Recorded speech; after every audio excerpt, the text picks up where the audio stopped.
Oi gente, tudo bom com vocês? Eu me chamo Marcos, estou aqui hoje para falar com vocês de um assunto chamado estado físico da matéria. Estou aqui hoje para mostrar para vocês uma experiência do que eu vou estar falando hoje para vocês.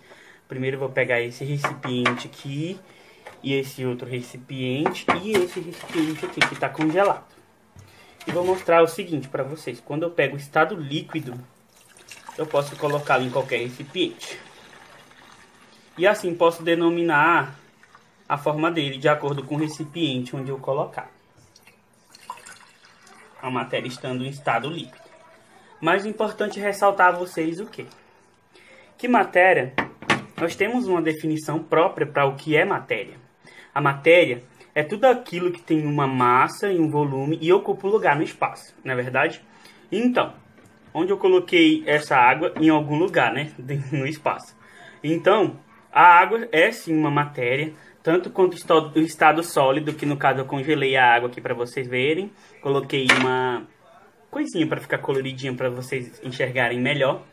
E mostrar para vocês o seguinte: que para nós definirmos os estados, que são 3, estado sólido, líquido e gasoso, a única coisa que diferencia um do outro são as posições em que partículas que formam esse material estão. O exemplo seria o quê?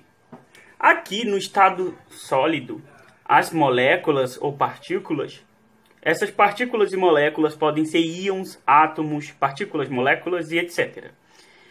Estão bem juntinhos umas das outras. Por isso que ela é bem rígida, é uma coisa sólida. Já aqui na água, no líquido, não. Existe como é que fala? Uma separação dessas partículas que envolvem o estado líquido. E assim, essas partículas se movimentam, fazendo com que a água se adapte a qualquer local onde colocarmos ela. Coisa que não acontece com o líquido. Porém, mesmo que haja essa movimentação de moléculas ou partículas dentro do estado líquido, a pressão dessas duas coisas continua sendo a mesma. O que muda é só essa movimentação de partículas, certo? As moléculas existentes dentro do estado líquido possuem mais energia do que as moléculas existentes dentro do mesmo material se estivesse no estado sólido. Por quê? Como eu disse a vocês, essas partículas elas são livres e acabam se chocando constantemente, fazendo com que haja uma maior energia dentro do estado líquido. Essa energia ela pode até influenciar na temperatura do material estando no estado sólido. Um exemplo seria o quê? Uma cachoeira, por exemplo, que cai muita água assim de uma vez, e uma cachoeira que cai menos água. Essa cachoeira que cai mais água pode proporcionar àquele rio, aquele lago, uma temperatura maior por justamente as partículas estarem se chocando rapidamente. Já naquela outro lagozinho que a cachoeira cai menos água, a temperatura pode oscilar, pode ser menor, que é o caso, porque as partículas estão se chocando, mas em menor velocidade. Então, o choque dessas partículas podem influenciar na temperatura do estado líquido, tá bem? Ao falarmos de líquido, é importante ressaltar que os fluidos são substâncias que têm a capacidade de fluir ou escoar sem que ela seja uma substância cristalina, ou seja, a água propriamente em si não é um fluido, mas essas bolinhas que a gente vê são consideradas fluidos. E de acordo com estudos de Arquimedes, que foi um cientista muito famoso no ramo tanto da matemática quanto de outros engenhos, ele descobriu esse princípio que é chamado, que foi batizado ao seu nome, que é princípio de Arquimedes, que diz que o quê? Que é uma lei chamada lei do impulso, que seria o que? Um objeto sobre a água poder flutuar de acordo com o quê? Com que ela seja introduzida em cima desses fluidos, que seriam essas bolhazinhas que a gente vê nas águas, que têm a capacidade de segurar um corpo e deixar ele inerso sobre a água.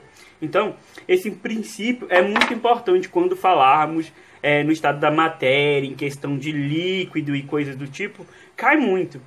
Tanto no Enem, na questão da física, esse conteúdo é um conteúdo que engloba tanto a química quanto a física, até mesmo a matemática, mas foi importante ressaltar isso a vocês, que o empuxo é isso, é a questão dessas bolinhas que conseguem segurar tal substância, fazendo com que ela não afunde. Coisa que quando eu era criança eu tinha uma dúvida enorme de ver aquelas estruturas que são barcas e balsas gigantes dentro da água, como que aquilo flutuava. Então, essa lei ela tem o intuito disso, de explicar como corpos pesados conseguem ficar inertes sobre a água. Então era isso que eu tinha a dizer para vocês. O conteúdo ele não é um conteúdo muito extenso.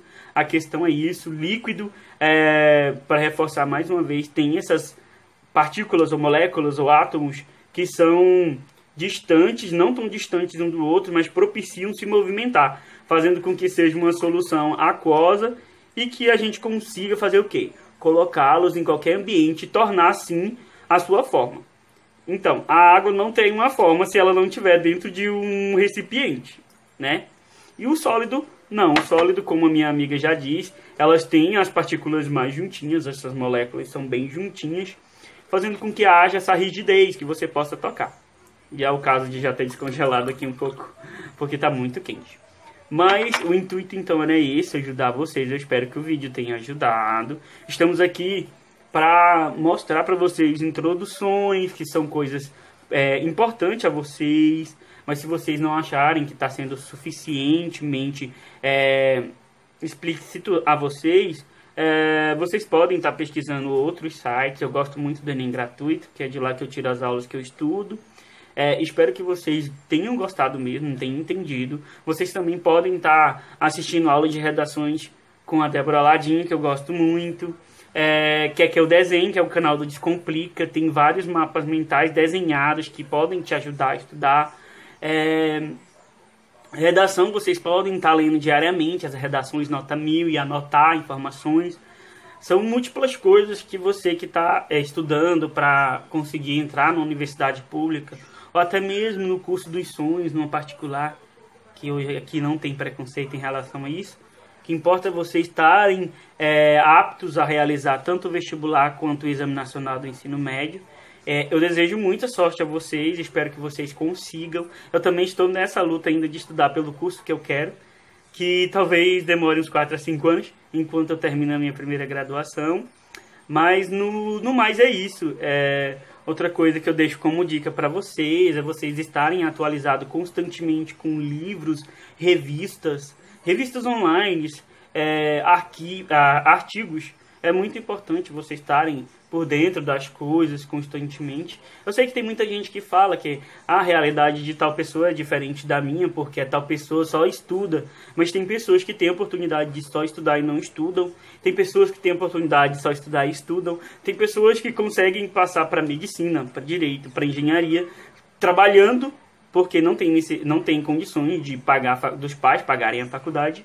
Então, é muito da questão cultural, da questão do envolvimento da pessoa com a sociedade, da facilidade dela associar assuntos e coisas do tipo com o trabalho. Então, desculpa, para isso não tem. Não é sendo rígido nem nada com vocês, mas a questão é essa. Estamos aqui focados numa coisa, vamos correr atrás dos nossos objetivos. Eu espero que ano que vem, que provavelmente o Enem seja ano que vem, né? De acordo com tudo isso que estamos passando nessa sociedade, não só aqui no Brasil, mas em outros países estamos em período de pandemia. É triste saber que muitas pessoas estão achando que o sonho não vai ser realizado, mas, gente, a oportunidade está aí, estão dando mais tempo para nós estudarmos. Eu sei que estudar em casa é chato, todo mundo acha isso, porque eu mesmo acho, mas tem que estudar, é obrigação nossa obtermos conhecimento. Uma pessoa com conhecimento, que nem o nosso projeto tem o intuito, né? O projeto da PROEX, que é a Pró-Reitoria de Extensão e Assuntos Acadêmicos da Unifesp, o Emancipa. Quanto mais você adquirir conhecimento, mais emancipado, mais livre você será. E é isso que faz com que a sociedade ande para frente. Pessoas livres, pessoas que têm educação, porque, de acordo com tudo que eu conheço, a única coisa que vai salvar o mundo é a educação.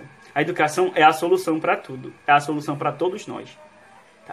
Muito obrigado e tchau, tchau. Olá, gente, tudo bem? Eu sou a Joyce Marielle, sou discente do curso de Ciências Biológicas aqui de São Félix do Xingu.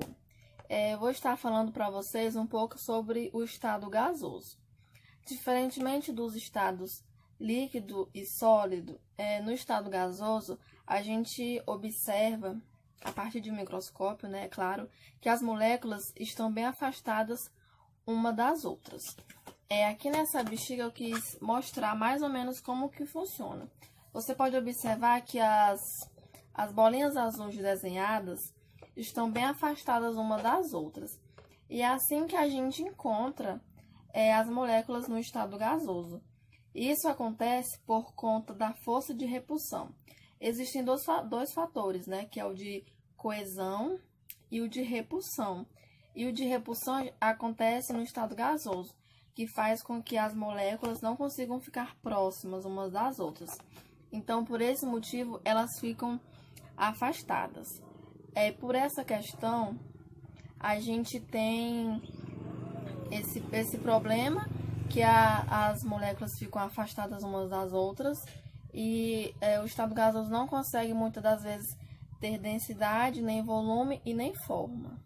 Isso que diferencia ele também do estado líquido e sólido. Um detalhe interessante a gente ressaltar é que em relação ao seu volume, ele pode aumentar, mas isso vai depender da pressão que a gente vai causar naquele gás que a gente está manuseando. E também a forma vai depender em qual recipiente a gente está guardando aquele gás, no caso, né? Aqui, como exemplo, a gente tem também a bexiga, que muitas das pessoas enchem com gás hélio. Por que o gás hélio? Porque ele é inflamável e ele tem uma facilidade para flutuar. Então, nessas bexigas que a gente vê que tem várias formas, né, eles usam realmente o gás hélio por essas qualidades. Porque você enchendo com uma bomba normal, você não vai ter essa precisão. Por exemplo, eu vou soltar e ela vai abaixar. E usando o gás hélio, não. Ela vai flutuar, ela vai subir muito, muito alto. E outro exemplo também é o gás que a gente usa no nosso botijão, que se eu não me engano, é gás butano e propano. E tem mais o enxofre também, que é usado para dar aquele cheiro. E outro detalhe interessante é que, em relação à formação das nuvens, que é formado através dessa mudança de estado, que é do estado líquido para o estado gasoso. Isso acontece pela questão da evaporação das águas dos rios, dos lagos, dos mares. A partir dessa evaporação, né, do estado líquido para o gasoso, é formada uma bola de gás, e a partir dessa bola de gás que vai ser formado as nuvens. Logo mais eu vou estar postando para vocês melhor como é que acontece essa formação, que é bem interessante. E tem uma diferença entre o estado gasoso para o vapor. Para a gente considerar o gás como gasoso, ele tem que estar numa temperatura, num nível térmico alto, que a gente chama de temperatura crítica. E o vapor, dependendo de como ele está, se ele estiver abaixo desse nível térmico, que chamamos de temperatura crítica. Se ele estiver acima dessa temperatura crítica, ele vai ser considerado um estado gasoso. Então, o vapor que a gente observar que ele está abaixo desse nível térmico e ele for condensado com uma baixa compressão, a gente pode considerar ele apenas como vapor. Como exemplo, a gente tem, geralmente, quem usa panela de pressão para fazer cuscuz, né? Que você tem a panela de pressão, aí você tira aquela tampa e naquele local onde você colocaria aquela pequena tampinha, você coloca uma vasilha com cuscuz. E dentro da panela de pressão, você coloca água, né? E conforme a água vai fervendo, vai evaporando. E com aquele vapor, a gente consegue cozinhar o cuscuz.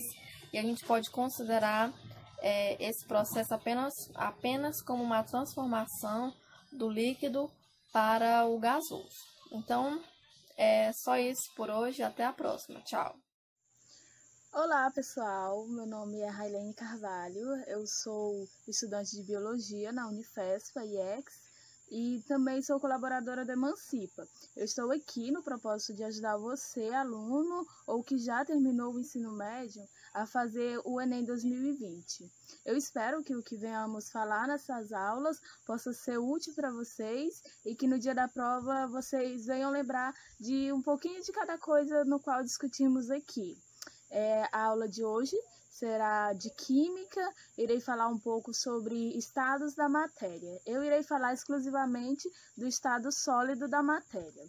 O que é o sólido e suas propriedades? O sólido é o estágio da matéria cuja sua principal característica é ter volume e forma definida, isto é, ele resiste à deformação. Dentro de um sólido, os átomos e as moléculas estão relativamente próximos ou agregados. E para entendermos melhor sobre o que é um sólido, podemos falar sobre as principais características de um sólido e citar alguns exemplos.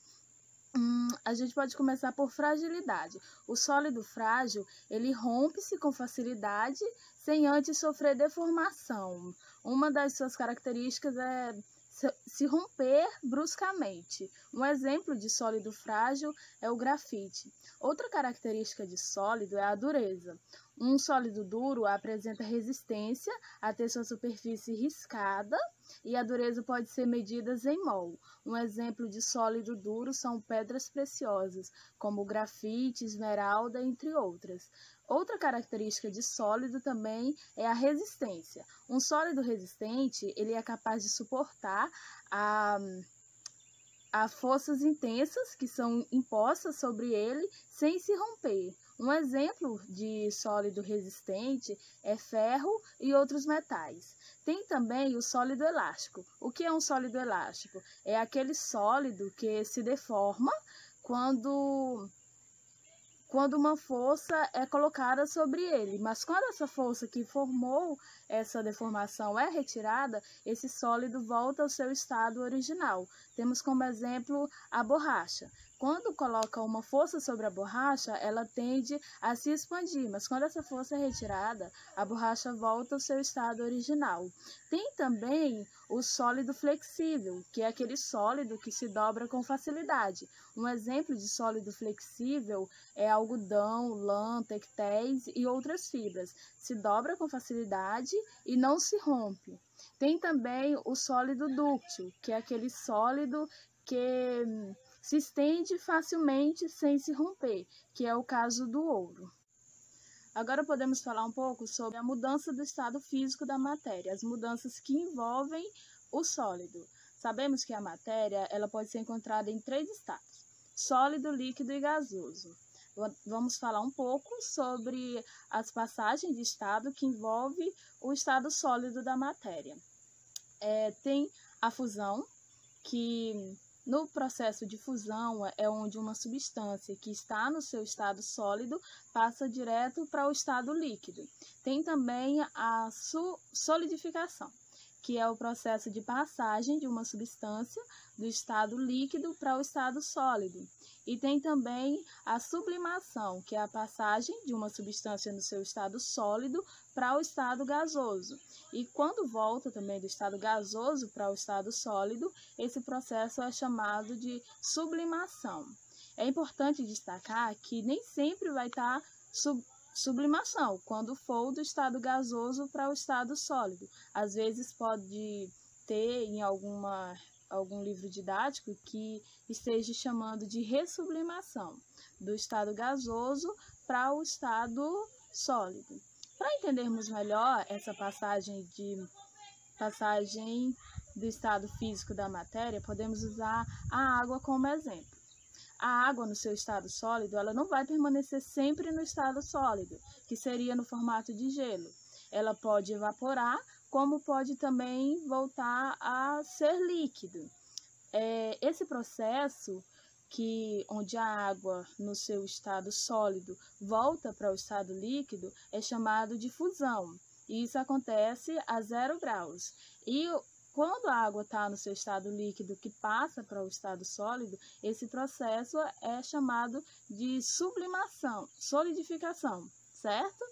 Então, agora que vimos o que é o sólido, alguns exemplos de sólido, vamos fazer uma experiência com um sólido passando do estado líquido para o sólido e do sólido para o líquido, usando assim a fusão e a solidificação.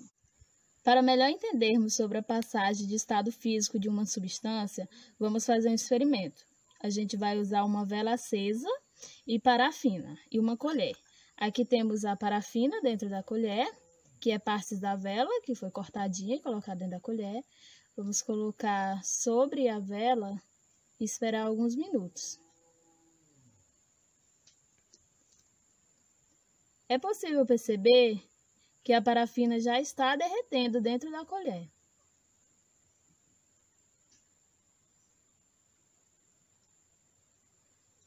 Esse processo de derretimento da parafina é chamado de fusão, onde o sólido passa para o estado líquido.